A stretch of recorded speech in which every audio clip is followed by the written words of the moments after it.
You can't imagine how much I want already to be on Sunday. Finding that fast forward button, pushing on it, I already be there. On Sunday to play Juventus-Atalanta. Juventus-Atalanta, Bianconeri against the Nerazzurri, will be a really important game. A decisive game if we want to, because the result of the Bianconeri against the Nerazzurri will tell us a lot. Or it will bring us back with our 2 feet on earth.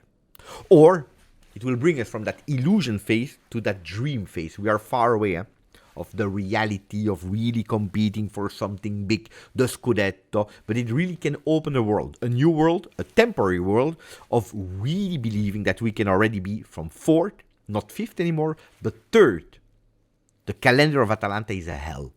The one of Juve is not easy. The one of Atalanta is much more difficult. But I don't want to check too much on that calendar. I will try to do it after Juve-Atalanta, 8:45 p.m. on Sunday.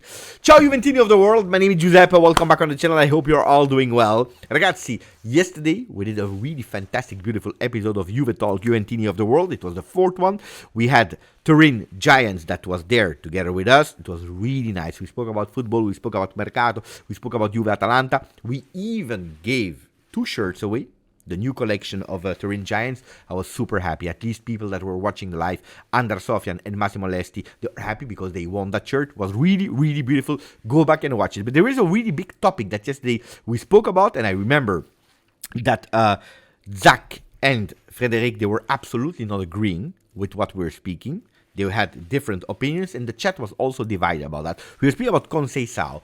Conceição is the person that, if you're speaking about October, November, was probably the fan favorite, the one that everyone wanted immediately to sign, to go to Porto, giving the money that they wanted, boom, it's our player, something that was absolutely impossible because we know it, he has a clause that will be activated or possibly to activate from the month of June, so it was impossible. Now, since a few months, we are speaking about December, January, probably February, also that 3rd muscular injury, a lot of Juventini are saying, the muscular injury thing is something that is worrying us, but then also, not only that, some decision making about the Portuguese player are making us doubting. Other players are saying, Beppe, it's a just 22 years old player. He just celebrated 22 years old player.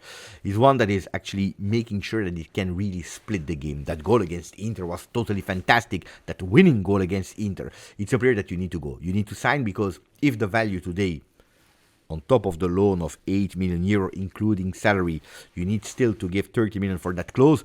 So you go toward 35 more or less million euro for Conceição. It's a period that in 2 years the value can only grow, because if we see what he can do already now at just 22 years old, wait for it. Wait with 1 more year experience in Serie A, with 1 more year experience in his career. It's a period that you need to go for. What is the position of Juve on that one? Well, it's important because today we see from the Portuguese papers, like for example A Bola, that is reporting that small little box about Porto, Villas-Boas, that is the president of Porta, now Baixa Vaior de Francisco Conceicao, which means Villas-Boas, the president of Porto, has absolutely no intention to lower the request, to start negotiating, because the clause is the clause. You cannot change the clause, but you can start eventually negotiating on the price, and he has absolutely no intention to do that. Sem direito a desconto. There is absolutely no right on a reduction on the price. What does that mean? We have 2 different visions.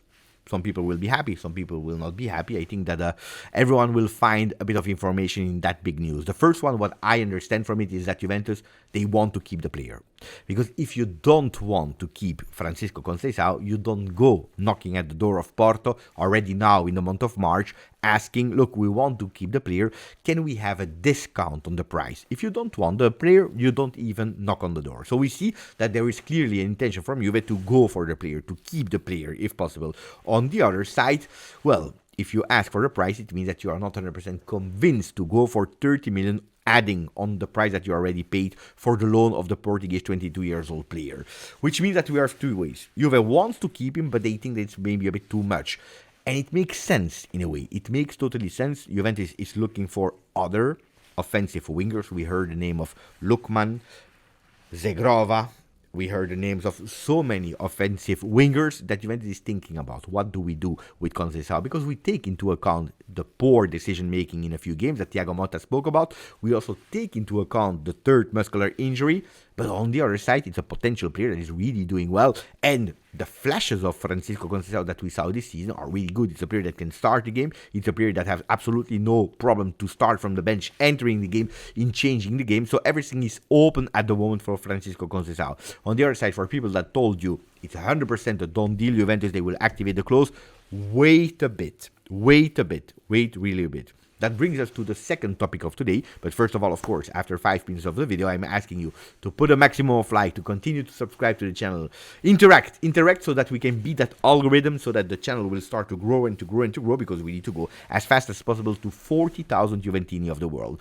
Bringing us to the second topic of today, another player that we have on loan is the name of Kolo Muani, that just won the Player of the Month in Serie A. Totally deserved. And the impact of Kolo Muani in the month of February has been incredible. Kolo Muani, that when he arrived, 5 goals immediately after 3 games, was crazy, totally deserved for him. But there is also an interview from Kolo Muani today at La Repubblica, Italian paper, where he spoke about everything and nothing. I know that a lot of people, they stopped on the big headlines. I read the article entirely. I can tell you that it was a really beautiful interview where he spoke about Paris Saint-Germain, about the World Cup, about him, about Juve, about his possible future, about Thiago Motta. Kolo Muani spoke really with an open heart and with a lot of humility. Extremely humble person. Look, it's a player that I start really to appreciate, not only for what he's doing for us on the field, but also off the field. Look, he spoke about Paris Saint-Germain, saying, why did I have difficulties at Paris Saint-Germain? He said, because when you are a Frenchman and they paid 90 million euro, which is a lot, to bring you to Paris Saint-Germain, well, there is a lot of pressure. A pressure that not a lot of people are able to manage. Personally, I was not able to manage it. I didn't succeed in managing that pressure. I had a lot of opportunities. I have nothing against Luis Enrique. That gave me the opportunities. Is it because of Luis Enrique? No, at the end, because I am the one that goes on the field. So extremely beautiful words from Kolo Muani, because not a lot of players are able to tell you that we failed partially, if not entirely, because of ourselves. Not blaming the coach, the way that we play, the things that the coach is asking you. So, for example, tracking back or not, I'm just saying things like that out of memory. No, taking also responsibility. I failed there at Paris Saint-Germain also because of me. Probably a lot because of me. What about Juventus? Staying at Juventus? Why not? Pay attention. The player says, and he answered the question about Paris Saint-Germain, is it a closed chapter? He says, no, because I still have a contract with Paris Saint-Germain. And I think it's really smart. It's really a reality check also. He knows, he's really aware. And I think it's also a form of intelligence, being aware of the things. Nobody says that Juventus will 100% go for him. Nobody says that another club will go and offer a lot of money for him. So he knows that there is still a possibility, even if it's small or big or whatever, there is a possibility for him to go back to the French club, le Club de la Capitale de Paris, les Rouges et Bleus. So he keeps that door open. I think that is a sense of intelligence. It's not a closed chapter. Then what is important to me is to play. It's to have fun. Juventus, they opened the door for me. They welcomed me really well. Thiago Motta is the coach that I called with before joining Juve, that explained to me how he wanted to play. He convinced me, and I was totally 100% convinced about the project Thiago Motta at Juventus. I joined him. I was not expecting the impact that I had in the beginning of Serie A, and here we are. So absolutely, can I stay with Juve? Let's see what will happen in the future, but I'm not saying no.